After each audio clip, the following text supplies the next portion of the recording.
নমস্কার, আপনারা শুনছেন 221B হ্যারিসন রোড। বাংলার ভূত, বাংলার ভয়, উল্টোপাল্টা গল্প নয়। আমি প্রত্যয়, আর আমার সাথে আছে সুমিতেন্দ্র। আর একটা বিরাট অ্যানাউন্সমেন্ট, আগামী 26শে ফেব্রুয়ারি রাত 10টায় আসছে তালদিঘির নতুন এপিসোড। দীর্ঘ 13 মাস পর আবার তালদিঘি ফিরছে। Stay tuned. আজ আপনারা শুনবেন অঙ্কিতা ঘোষের লেখা হাড় হিম করা গ্রাম বাংলার ভূতের গল্প কাটামুখোর ফাঁদ। গল্পের সাউন্ড ডিজাইনিং করেছে Souvik Haldar from spectrum audio. Doctor বর্মনের ভূমিকায় শান্তনু পাণ্ডা, পারমিতা ও পিয়ালির ভূমিকায় তনয়া অধিকারী, অভিরাম ঘোষালবাবুর ভূমিকায় দেবব্রত পাল, আর গল্প পাঠে আমি প্রত্যয়। শুরু হচ্ছে আজকের পর্ব।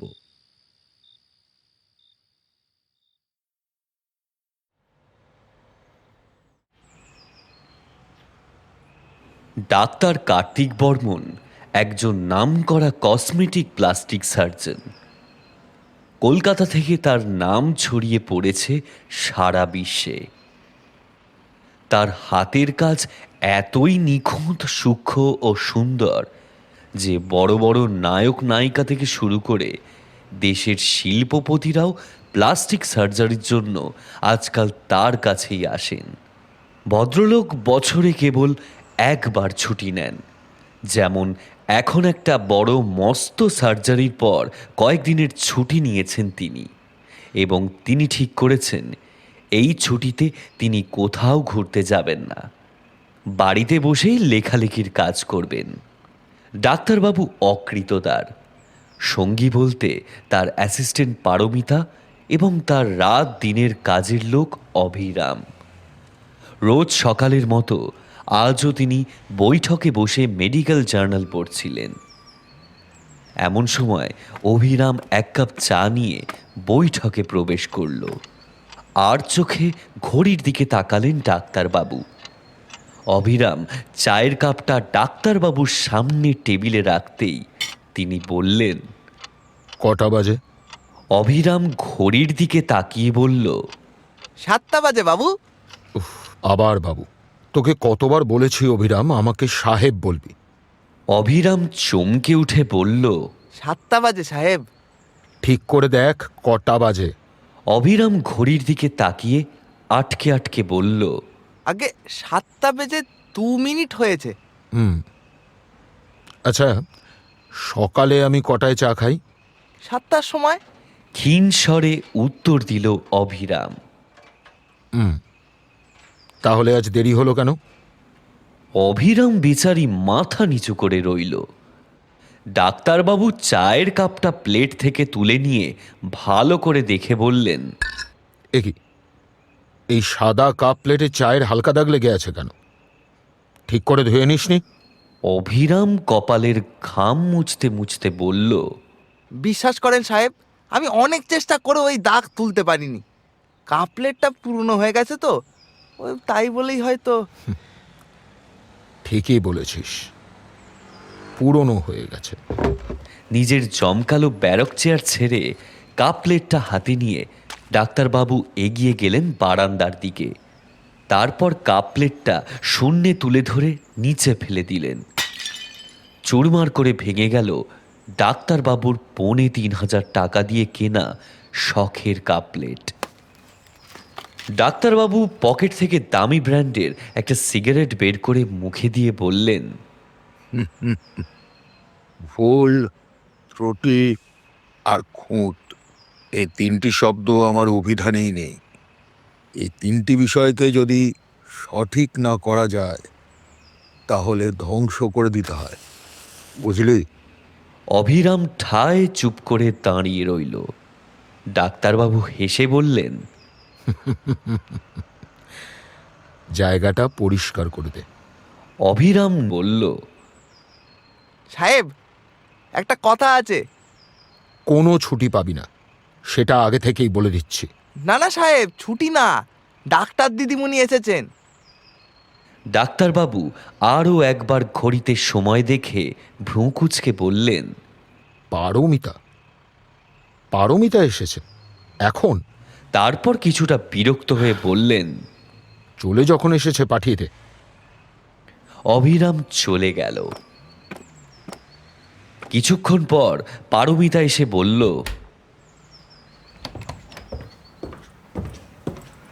সরি স্যার, আমাকে এই সময় আসতে হলো। একবার এই খবরটা দেখুন। পারমিতা আর কোনো কথা না বলে ডাক্তারবাবুর দিকে একটা খবরের কাগজ এগিয়ে দিল। ডাক্তারবাবু চোখে চশমা দিয়ে খবরের কাগজটার হেডলাইন সহ কিছু খবরের অংশ পড়লেন। শহরের নামকরা শিল্পপতি অনিল মুখার্জির একমাত্র মেয়ে পিয়ালি মুখার্জি 15 দিন ধরে নিখোঁজ।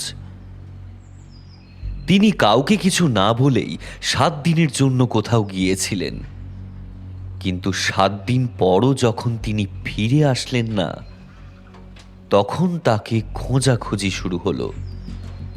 কিন্তু পুলিশ এখনো তার কোনো খোঁজ খবর পায়নি। তিনি নিজের সঙ্গে ফোন বা গাড়ি কিছুই নিয়ে যাননি। পুলিশের অনুমান, সম্ভবত অর্থের জন্য কেউ বা কারা পিয়ালি মুখার্জিকে অপহরণ করেছে। খবরটা পড়ে ডাক্তারবাবু পারমিতার দিকে তাকিয়ে বললেন, এটা তো হওয়ারই ছিল, এতে ভয় পাওয়ার কি আছে? পারমিতা বলল, আমার মনে হয় আমাদের এখানে থাকাটা উচিত হবে না স্যার। এই মুহূর্তে আমাদের উচিত এখান থেকে বেরিয়ে পড়া। কিন্তু কেন? সন্দেহের লিস্টে আমরা নেই ঠিকই, তবুও একটু সতর্ক থাকার জন্যই আমাদের বেরিয়ে পড়া উচিত। বেরিয়ে পড়তে বললেই কি বেরিয়ে পড়া যায়? ঘুরতে তো যাচ্ছি না, আমরা যাচ্ছি কিছুদিনের জন্য গা ঢাকা দিতে। এত কিছু যখন ঠিক করেই ফেলেছো, তখন কোথায় যাব সেটাও ঠিক করেই ফেললে পারতে। ঠিক করেছি স্যার, কোথায়? বর্ধমানের লবণধার গ্রামে। গ্রাম? আমি গ্রামে যাব? খুব বেশি চেনা জানা স্থানে এই মুহূর্তে যাওয়াটা ঠিক হবে না ডক্টর। তাছাড়া এটা যে সে গ্রাম নয়, জায়গাটা ছবির মতো সুন্দর। বলছো? আমার মানে কোনো অসুবিধা হবে না তো? আমি সব ব্যবস্থা করে ফেলেছি। আপনার মতো পারফেকশনিস্টকে আমি যে সে জায়গায় তো নিয়ে যেতে পারি না। বিশ্বাস করুন, এই গ্রামটা আপনার জন্য পারফেক্ট। বেশ, ব্যবস্থা করো তাহলে, কালই বেরিয়ে পড়ব।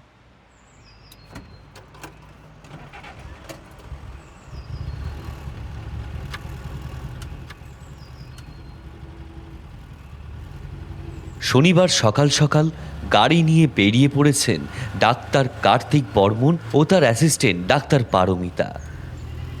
পূর্ব বর্ধমানের এই লবণধার গ্রামে প্রবেশ করতে হলে প্রথমে পেরোতে হয় শাল সেগুন গাছের জঙ্গল। কার্তিক বর্মন জিজ্ঞাসা করলেন, তুমি আগে এসেছো এই গ্রামে? হ্যাঁ, একবার এসেছিলাম। এখানে আমার এক বন্ধুর বাড়ি আছে। তখন ওদের বাড়ির কাছাকাছি একটা গেস্ট হাউস দেখেছিলাম। ওকে দিয়েই তো আমি এই গেস্ট হাউসে 2টো রুম বুক করিয়ে নিয়েছি। ভালোই করেছো, কিন্তু এই গ্রামটা আর কত দূর? সেই কখন থেকে তো ড্রাইভ করেই চলেছি। এই তো সদর পেরিয়ে এসেছি 15 মিনিট আগে। আর কিছুক্ষণ, চলেই এসেছি প্রায়।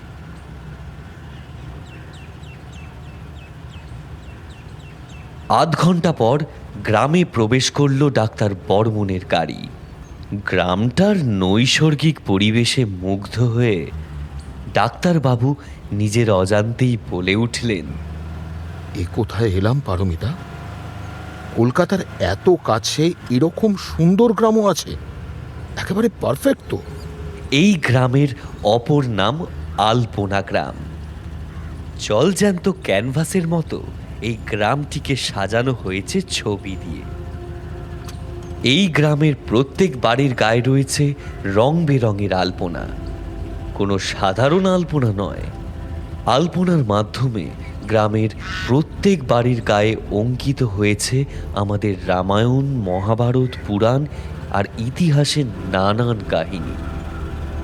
গাড়ি নিয়ে যেতে যেতে ডাক্তার বর্মন দেখলেন এক একটি বাড়ির গায়ে আঁকা রয়েছে রাম, সীতা, হনুমান, কৃষ্ণ, বলরাম, সীতা হরণের সময় জটায়ু ও রাবণের যুদ্ধের ছবি, গৌতম বুদ্ধ সহ তার শিষ্যদের ছবি, রামকৃষ্ণ, বিবেকানন্দ ও সারদামার ছবি, এমনকি সংস্কৃত সাহিত্যের অভিজ্ঞান শকুন্তলম, রাজবাহন, চরিতম, মেঘদূতমের নানান ঘটনার ছবি। ডাক্তার বর্মন বললেন, এই গ্রামের ঘরে ঘরেই শিল্পী রয়েছে, না হলে এত সুন্দর ছবি আঁকা সম্ভব হতো না। শুধু তা নয় স্যার, এরকম জিনিস আঁকার জন্য তো যথাযথ শিক্ষারও প্রয়োজন। এই রামায়ণ, মহাভারত, পুরাণ সম্পর্কে ওদের কতটা জ্ঞান বলুন তো। না, জায়গাটা ভালোই পছন্দ করেছো তুমি। এখানে আর কিছু আছে নাকি দেখার মতো? আগেরবার যখন এসেছিলাম তখন অন্নপূর্ণা মন্দির, ধর্মরাজ মন্দির আর একটা 300 বছর পুরনো পোড়ামাটির শিব মন্দির দেখে গিয়েছিলাম। বাহ, তাহলে তো খুবই ভালো। কালই একবার যাওয়া যাবে। পোড়ামাটির মন্দির মানে নিশ্চয়ই সেই সব মন্দিরের কারুকার্য খুব সুন্দর হবে। হ্যাঁ, হ্যাঁ, কিন্তু এইসব দেখতে কি আপনার ভালো লাগবে? আপনি তো আধুনিক মানুষ। আমি পারফেকশনিস্ট। পুরনো দিনের কারুকার্য ও শিল্পের মধ্যে যে পারফেকশন ছিল তা আজকের যুগের শিল্পীদের কল্পনাতীত।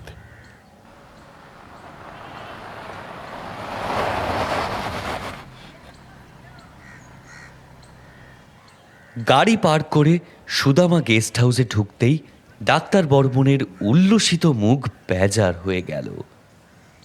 যে গ্রামের বাইরেটা এত সুন্দর, সেই গ্রামের গেস্ট হাউসের কোনায় কোনায় এত ময়লা কেন? নেহাত একটা প্রয়োজন পড়েছে, না হলে এরকম জায়গায় ডাক্তারবাবু কোনোদিনও থাকতে রাজি হতেন না। ছোট দোতলা গেস্ট হাউস, রুমগুলো আয়তনে ডাক্তার বর্মনের কলকাতার বাড়ির বাথরুমের সমান। এছাড়া এই গেস্ট হাউসে গেস্ট বলতে কেবল ডাক্তার বর্মন আর পারমিতা। গেস্ট হাউসের মালিক ঘোষালবাবু জানালেন, এমনিতেই এই গ্রামে কেউ খুব একটা থাকতে আসে না, তার ওপর গরমকালে তো আরই কেউ আসে না। খানিক বিরক্তি প্রকাশ করে দুপুরবেলায় নিচে ডাইনিং রুমে খেতে নামলেন ডাক্তারবাবু। দুপুরের খাবারে একটা স্টিলের থালায় ডাল, 5 তরকারি, মাছ, ভাত সব একসঙ্গে দেখে ডাক্তারবাবু একটা দানাও মুখে তুলতে পারলেন না। ইস, এত ইমপারফেকশন, কিন্তু কিছু করার নেই। অগত্যা কোনো রকমের ঠেলে গুঁতিয়ে কিছুটা গলাদ্যকরণ করলেন। পারমিতা ডাক্তারবাবুকে বলে নিজের বন্ধুর বাড়িতে গেল। খাওয়া দাওয়া করে সে রাতে ফিরবে। ডাক্তারবাবু একাই ইলেকট্রিক কেটলিতে চা বানিয়ে বিস্কুট দিয়ে খেলেন। তারপর একটা সিগারেট ধরিয়ে নিজের ঘরের ব্যালকনিতে বসে সুন্দর গ্রামীণ পরিবেশটা উপভোগ করলেন।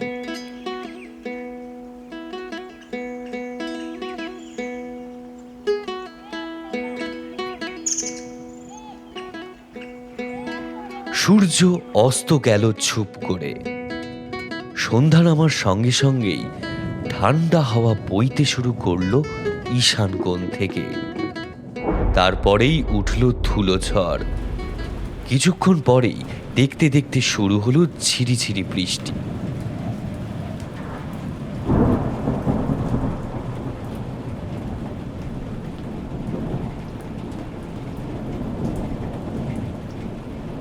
ডাক্তারবাবু ঘরে ঢুকে ব্যাগ থেকে একটা বই বের করে সবে পড়া শুরু করেছেন, এমন সময় তার দরজায় ঠক ঠক শব্দ হলো। দরজা খুলে দেখলেন দাঁত বের করে দাঁড়িয়ে আছেন ঘোষালবাবু। কার্তিকবাবু সৌজন্যবোধ ধরে রেখেই বললেন, কিছু বলবেন? হ্যাঁ, আসলে আমাকে এখনই বেরিয়ে পড়তে হবে। একটু পরে রেখা আসবে, ও রাতে এখানেই থাকে, রান্না বান্না করে। আপনি কি খাবেন সেটা ওকে বলে দিলে ও বানিয়ে দেবে। আপনি বরং আমার নাম্বারটা নিয়ে নিন, কোনো দরকার হলে একটা ফোন করে দেবে। আমি কাছেই থাকি, আপনার এক ডাকে ছুটে চলে আসবো। ডাক্তারবাবু নিজের একটা কার্ড দিয়ে বললেন, এই নাম্বারে আমায় কল করে দিন, আমি নাম্বার সেভ করে নেব। ডাক্তারবাবু আর কোনো উত্তরের অপেক্ষা না করে দরজা বন্ধ করে দিলেন। খাটের ওপর বসে তিনি আবার জার্নাল পড়ায় মন দিলেন।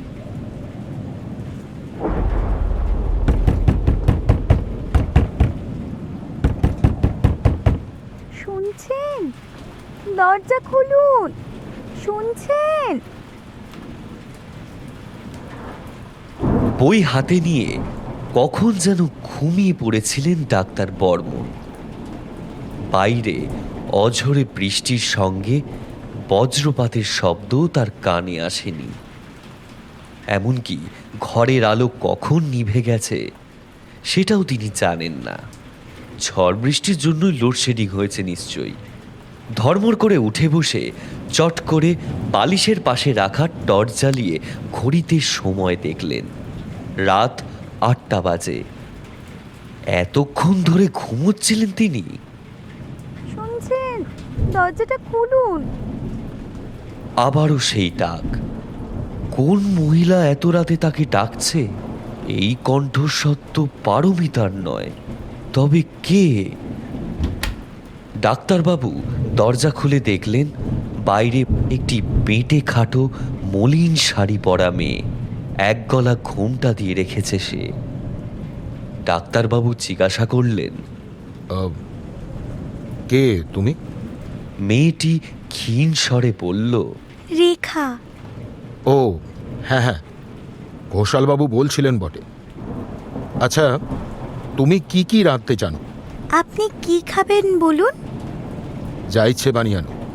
শোনো, শুধু পরিষ্কার পরিচ্ছন্ন করে সুন্দর পরিপাটি করে বেড়ে আনবে। আর তোমার কতক্ষণ সময় লাগবে রান্নাবান্না করতে? আমি কিন্তু রোজ রাতে ঠিক 9:15 খেতে বসি, বুঝতে পেরেছ? রেখা হেসে বলল, আপনার মেডিকেল জার্নাল পড়তে পড়তেই আমার রান্না হয়ে যাবে। আচ্ছা ঠিক আছে, তুমি যাও, তাড়াতাড়ি রান্নাবান্না সেরে ফেলো। রেখা চলে যেতেই ডাক্তারবাবু দরজা বন্ধ করে থমকে দাঁড়িয়ে পড়লেন। কি বলে গেল রেখা? Medical journal? ও কি করে জানলো যে আমি মেডিকেল জার্নাল পড়ছিলাম? আর একজন গেঁয়ো মেয়ে মেডিকেল জার্নাল কথাটা জানলই বা কি করে? চিন্তার ভাঁজ পড়ল ডাক্তারবাবুর কপালে। ঘরের দরজা জানলা বন্ধ করে টর্চটা নিভিয়ে দুটো মোমবাতি জ্বালিয়ে নিলেন তিনি। বাইরে ঝমঝমিয়ে বৃষ্টি হচ্ছে, সঙ্গে ততোধিক বাজ পড়ছে।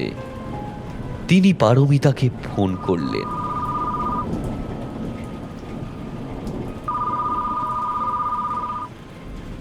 পারমিতা বলল, বাইরে যা ঝড় বৃষ্টি হচ্ছে স্যার, আমি আটকে পড়েছি। বৃষ্টি না থামলে একেবারে বেরোতে পারবো না।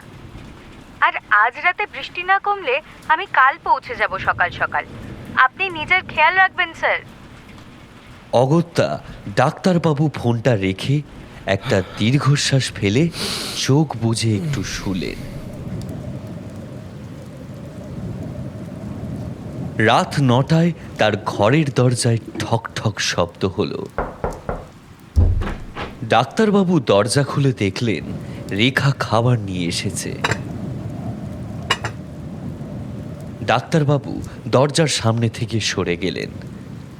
রেখা ভেতরে প্রবেশ করে খাবার দাবার ভর্তি বাসনগুলো টেবিলে নামিয়ে কাঁসার থালায় ভাত বাড়তে বাড়তে বলল, আপনি খেতে বসে যান, আমি দাঁড়িয়ে দাঁড়িয়ে পরিবেশন করছি।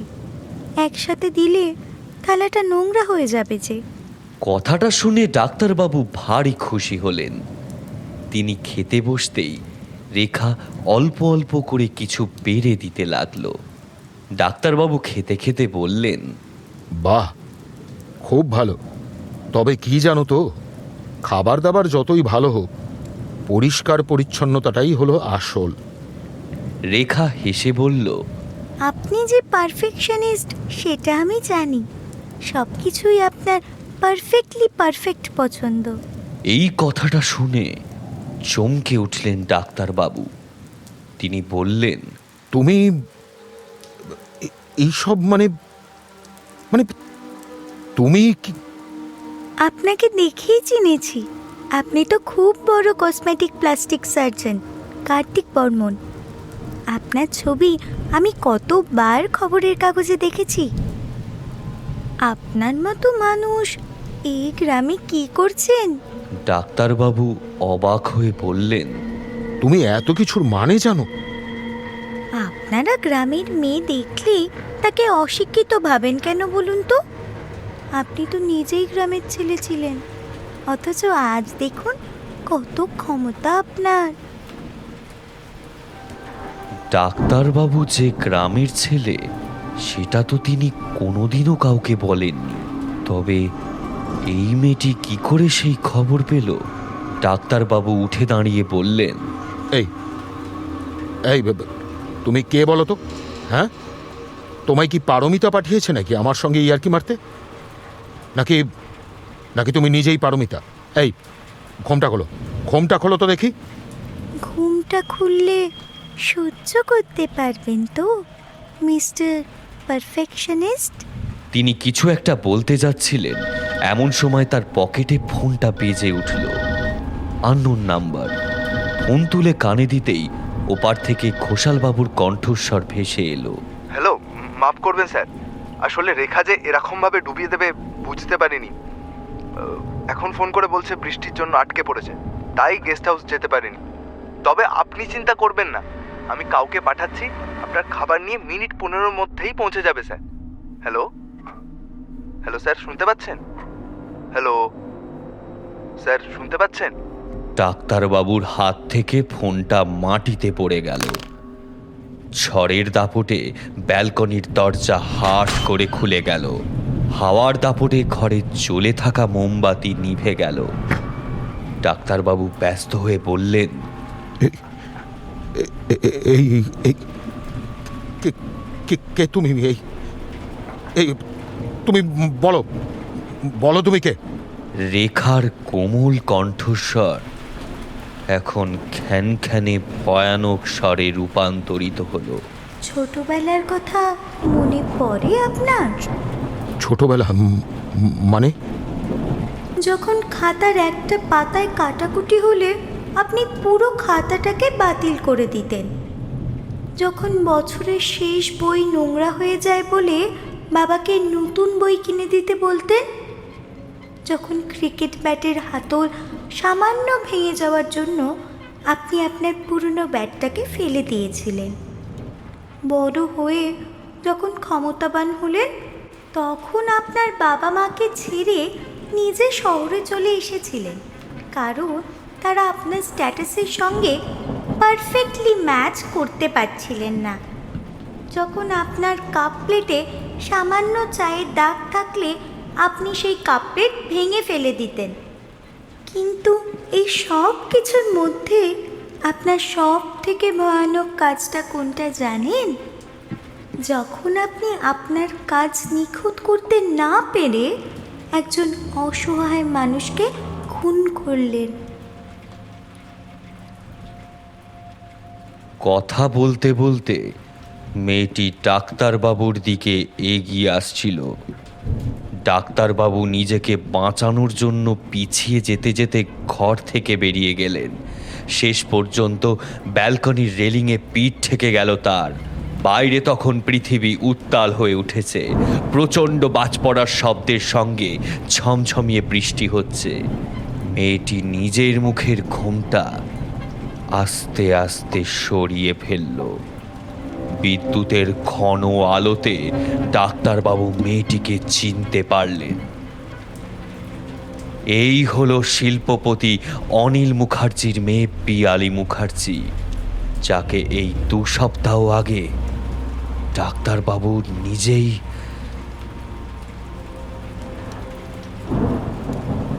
মেয়েটির রক্তাভ দৃষ্টি, পুরো মুখে কাটা কাটা দাগ দেখলে যে কোনো মানুষের ভয়ে হাত পা ঠান্ডা হয়ে যাবে।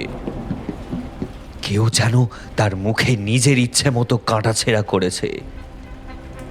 2 সপ্তাহ আগে মেয়েটি নিজের মুখের কিছু খুঁত ঢাকতে ডাক্তারবাবুর কাছে আসে। এক্ষেত্রে ডাক্তারবাবুর কাজ যে সব থেকে অধিক নিখুঁত সেটা বর্তমানে পশ্চিমবঙ্গে প্রায় সকলেই জানে। পিয়ালি ডাক্তারবাবুকে এসে জানায় এই সার্জারির ব্যাপারটা যেন গোপন থাকে, এমনকি সে তার মা বাবাকেও এই বিষয়ে কিছু জানাতে চায়নি। সে বলেছিল, আমি সিনেমায় চান্স পেয়েছি, খুব তাড়াতাড়ি একটা বড় রোলে নামছি। আমি একেবারে নিখুঁত মুখ নিয়ে অভিনয় জগতে ডেবিউ করতে চাই। কিন্তু ভালো করে দেখুন, আমার নাকটা একটু ব্যাকা, সেটাকে আপনি ঠিক করবেন। তার উপর আমার মুখে বিভিন্ন ছোট ছোট খুঁত আছে। আসলে ক্যামেরায় এগুলো ধরা পড়ে, এগুলো সব কিছু আপনি ঠিক করবেন। এই পৃথিবীর কোনো মানুষ, কোনো ক্যামেরা, কোনো ছবি যেন আমার শরীরের একটাও খুঁত না দেখতে পায়। এর জন্য আপনার যত টাকা লাগবে আমি তত টাকাই দেব। ডাক্তারবাবু রাজি হয়েছিলেন। আত্মবিশ্বাস ভালো, কিন্তু নিজের ওপর অত্যাধিক আস্থার ফলেই এই প্রথম ডাক্তারবাবুর সার্জারিতে ভুল হলো। তিনি সেই খুঁত ঢাকার চেষ্টা করলেন, কিন্তু পারলেন না। উল্টে আরও গোলমাল হয়ে গেল। শেষ অবধি নিজের ত্রুটি ঢাকার জন্য তিনি পিয়ালির মুখে কাঁটা ছেঁড়া একটু বেশি করে ফেললেন। পিয়ালির চেহারা যেন আরও কুৎসিত রূপ ধারণ করল। ডাক্তার কার্তিক বর্মন, যিনি কোনো খুঁত সহ্য করতে পারেন না, তিনি দাবি করতেন যে তিনি পারফেকশনিস্ট। তার কাজে খুঁত? না না, এ হতে পারে না। তবে কি করা যায়? ভুল, ত্রুটি, খুঁত, এই তিনটি শব্দ যে তার অভিধানেই নেই। কোনো বিষয়ে ভুল, ত্রুটি ও খুঁত যদি সঠিক না করা যায়, তাহলে বিষয়টাকেই ধ্বংস করে দিতে হয়। ছোটবেলা থেকে তিনি তো তাই করে এসেছেন, তাহলে আজ কেন নয়? নিজের হাতে একটা ধারালো সার্জিক্যাল নাইফ তুলে নিয়ে ডাক্তারবাবু পিয়ালির গলার নলি বরাবর চালিয়ে দিলেন। ফিনকি দিয়ে রক্ত বেরিয়ে এলো সেই ক্ষতস্থান দিয়ে। পিয়ালি ছটফট করতে করতে শেষ নিঃশ্বাস ত্যাগ করল। তারপর নিজের টাকার জোরেও ও পারমিতার সাহায্যে পিয়ালির লাশ উধাও করেছিলেন ডাক্তার। নিজের কাজের সব থেকে বড় খুঁত তিনি নিজে হাতেই শেষ করেছিলেন। এখন তার অভিধান আবারও স্বচ্ছ হলো। আজও সেখানে নেই ভুল, ত্রুটি, খুঁত, এবং আগামী দিনেও থাকবে না। ডাক্তারবাবু পাগলের মতো আনন্দে হেসেছিলেন সেদিন, কিন্তু আজ এই গ্রামে তিনি অসহায় হয়ে দাঁড়িয়ে আছেন পিয়ালির প্রেতের সামনে। পিয়ালির বীভৎস মুখটা থেকে ঝরে পড়ছে কাঁচা রক্ত, এমনকি দমকে দমকে ফিনকি দিয়ে রক্ত বেরোচ্ছে তার গলা থেকেও। মেয়েটি আস্তে আস্তে নিজের হাতটা ডাক্তারবাবুর সামনে আনলো। বিস্ফারিত দৃষ্টি নিয়ে ডাক্তারবাবু দেখলেন মেয়েটির হাতে একটা ধারালো সার্জিক্যাল নাইফ। বজ্রপাতের কড়কড়ানি শব্দের সঙ্গে যুক্ত হলো,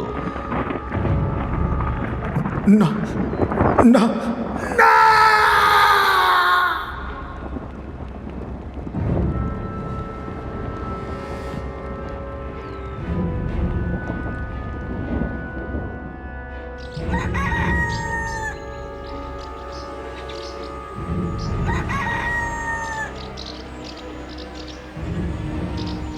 পরের দিন সুদামা গেস্ট হাউসের ব্যালকনিতে পাওয়া গেল ডাক্তারবাবুর মৃতদেহ। মুখটা কেউ যেন বারবার ছুরির আঘাত করে খুবলে দিয়েছে। অন্যদিকে পারমিতার নিথর দেহ পাওয়া গেল তার বন্ধুর বাড়ি থেকে। দুজনকেই একই রাতে, একই সময়, একইভাবে হত্যা করা হয়েছে। হত্যাকারী কেবল তাদের গলা কেটেই হত্যা করেনি, বরং তীব্র প্রতিহিংসায় ধারালো ছুরি দিয়ে যেন কাটাকুটি খেলেছে তাদের মুখে।